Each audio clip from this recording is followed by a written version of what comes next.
Play back the last thing you regret.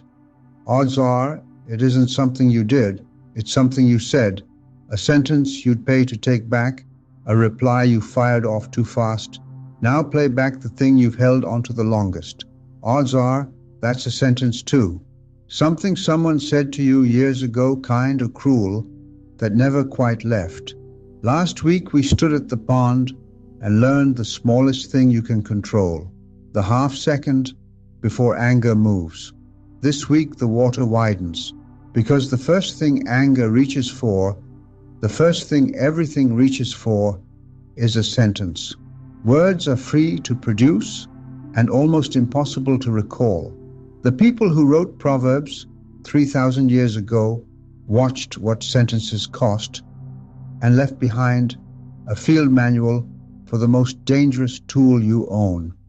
Your words throw 7 different stones, 7 moments you'll recognize the instant you see them. Here they come, one at a time, and for each one, a small practice you can run today. Catch all 7, and you forged the second ring. 1. The cut. It starts at the kitchen table, an argument that won't die, and then you see it. The perfect sentence. True, sharp. You say it, and it works. The argument's over, but someone you love just went quiet. That sentence cut, and they'll keep it. Word for word, for years. Proverbs saw this 3,000 years ago. The words of the reckless pierce like swords, but the tongue of the wise brings healing. Careless doesn't mean harmless. A sword doesn't care whether you swung it on purpose. You felt this from both sides. You can still quote, word for word, a sentence that cut you years ago. So can the people you love. Some of those sentences are yours. Here's the strange part. The verse gives the tongue a second job, piercing or healing. Same tool. Your choice, one sentence at a time. The practice. When a sharp sentence loads, and you'll feel it load, keep the point, drop the blade. Say the true thing. Leave out the edge that makes it unforgettable. Dropping the blade just spared you the apology you'd owe by morning, the silence at the table tonight, the sentence they'd still know by heart in 5 years. The truth still got told, but nobody's carrying it. 2. The overtalk, the sentence that didn't need to exist. When words are many, sin is not absent, says Proverbs, but the prudent hold their tongues. You know this one from the inside. You made your point, and then you kept going, filling the silence, explaining the explanation, making it a third time a little louder, as if repetition were proof. Every extra sentence is a new risk. The 10th sentence rarely fixes the first 9. It just gives people more to hold against you. The strongest statements you've ever heard were short. The practice, end one sentence early. Make the point once and let silence carry the second half. Ending early just spared you the argument your 10th sentence started, the point that drowned before it landed, the glazed look you'd catch halfway through the third telling. You said less, they heard more. 3. The gossip. The sentence about someone who isn't in the room, someone's name is on the table, and you're holding something juicy. Proverbs again, without wood, a fire goes out. Without a gossip, a quarrel dies down. Nobody plans the fire. That's the point. It's one comment, one repeat, one just saying. And the fire doesn't ask what you meant, it just spreads. And here's what nobody says out loud. Everyone loves gossip, and nobody trusts the person who carries it. The moment you pass a secret along, the listener learns something about you, and they remember it. The practice? Add no wood. One neutral sentence or silence, and watch the fire move past the name.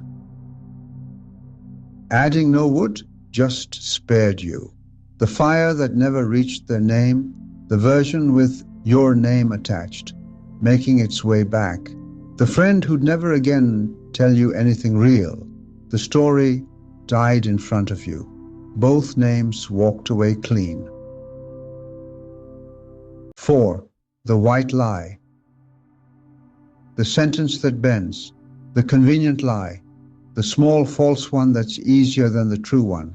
Truthful lips endure forever, says Proverbs, but a lying tongue lasts only a moment. That's not a threat, it's an observation. The white lie works for a moment. Then it needs a second one to hold it up, and a third to hold up the second. Truth is the only sentence that doesn't need maintenance. The practice: catch one convenient lie before it leaves and pay the small truth instead. I forgot. I didn't want to come. It was my fault. The small truth just spared you the second lie you'd need by Friday to hold up the first. The story you'd have to keep straight the day it unravels and reprices everything you've ever told them. One sting paid in full, no installments. 5. The brag.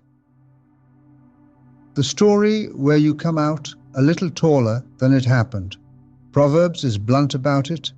Let another praise you and not your own mouth, someone else and not your own lips. We all retell, and in the retelling, our line gets sharper, our call gets earlier, our part gets bigger. Nobody calls it lying, but listen to yourself tell your last 3 stories. Who's the hero? The old words aren't anti-victory, they're precise. Let another praise you. Praise you give yourself is spent the moment you say it. Praise someone else gives you, that one compounds. The practice: tell one story where you're not the hero. Give the good line to whoever actually said it. Leave one win unspoken and see if it surfaces without you. Staying out of the story just spared you the eye roll you never see, the friend quietly keeping score. The win you'd have spent the moment you said it. Someone else told it for you, and it stuck. 6. The promise. The easy yes. The sentence that writes a check your week may not cash. This one comes from Ecclesiastes. Same tradition, one book over. It is better not to vow than to make a vow and not fulfill it. The yes feels generous in the moment. That's why it's easy, but a promise isn't a mood, it's a debt, and the person you promised is keeping the ledger even if you aren't. Every unkept yes quietly reprices every future one. The practice: promise the smaller, certain thing and deliver the bigger one as a surprise. I'll try to be there by 6 becomes I'll be there by 7, and then you walk in at 6.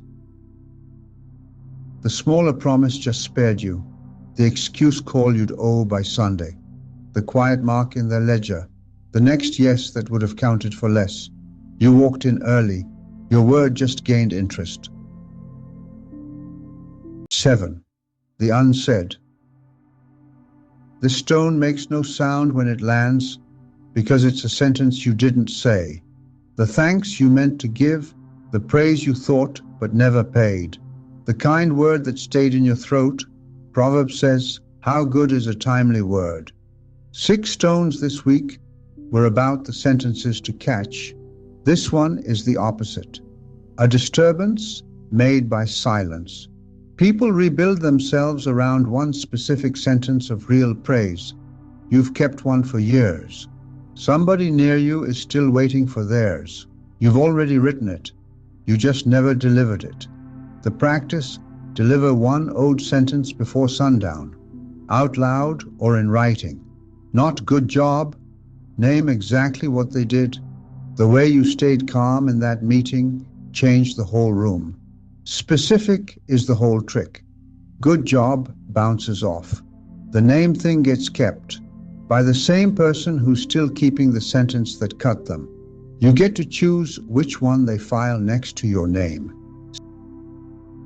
Saying it before sundown just spared you The sentence that would have died in your throat.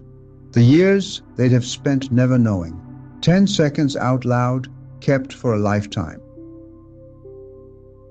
7 stones, 7 sentences, the blade dropped, the point made once, the fire left unfed, the small truth paid, the win left unspoken, the smaller promise, over-delivered, the owed sentence, delivered before sundown. None of them are hard. That's what makes them easy to skip, and what makes the people who actually practice them stand out so much. Your words are the most public thing about you. Everyone you know keeps a running record of how you talk, and they've drawn conclusions from it. The good news, the record updates, a few days of different sentences, and people notice something's changed. They won't know what. You will. The people who wrote these lines never sent an email, never saw a group chat, never hit reply all. They just listened to people talk and watched what it cost them. That part hasn't changed at all. 2 rings now, the water around your temper and the water around your words. And the second one is wider. Still, water shows a reflection. You're starting to see it. If this changed even 1 sentence this week, that's the whole point of doing this. And if you want it here again next week, hit subscribe. Because your words don't land in a vacuum. Every sentence you speak is spent inside a day. And the day is the next thing to master. The one that starts without you, gets eaten in bites, and hands the people you love whatever's left of you at the end of it. That's where we go next. New stones, new water, old words, still true. Until next time.